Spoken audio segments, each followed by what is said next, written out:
Hello. Okay. Good morning, one and all present here. Namaste. Myself, Pratishtha Prashant Shrivastava from BA Semester 1. Imagine for a moment that you wake up in the morning and you see brutalities being performed on the citizens of your country. You know wrong is happening, but you cannot do anything about that wrong. So you choose to turn a blind eye to it, when you can in fact be the next victim of this system. That is how our lives would look like if we did not have the freedom of speech. And that is exactly how the lives of 53% people in this world looks like, over half of this world's population. But thankfully, today we have this right. And that is the reason we are all sitting here debating on whether we should have this right. Ironic, isn't it?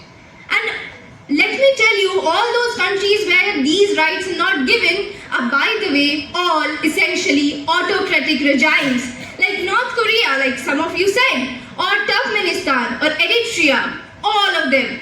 Yoon Ji, who escaped North Korea in 2017, once said, "I could not say a single word against the government. They would drag me to prison if I did." But today, we have the freedom to say anything to our government. For a moment, imagine how the situation would have been otherwise. We are debating here whether this is a national threat or a freedom is a fundamental right, when it is the essence of democracy. Democracy, where the rights of people is to speak up. Their opinions matter, their voice matters, and their voice is the strongest drivers of change in the country.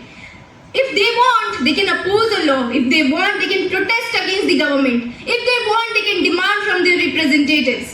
Today, the opposition can very easily accuse the Election Commission of India or the ruling government. Today, we can very easily open social media and type a complaint or a phone or make a video and maybe condemn the government. Or maybe just follow Dhruv Rathi or Abhi and New and then follow with their views. Either condemn them or either align with them. But would we be able to do this? Would we have this much of transparency and accountability if we did not have the freedom of speech?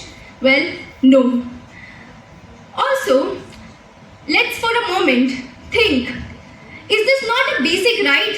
It is. But we are thinking of curtailing it. It's like regressing back in time, how it used to be in the time of the Britishers, or maybe like in the time of the Raja Rajwadas. Today we have this freedom. You all fear that this freedom will bring fake news and spread propaganda. But it is this very freedom which will ensure that we openly debate, discuss and analyze every piece of information that comes at us. Thus, I would like to end by saying the words of Martin Luther King. If our lives end the moment that we decide to stay quiet on issues that matter. And well, he was able to say this because he too had the freedom of speech. So let's protect it before our children begin to say, dictators sat on a wall, democracy had a great fall.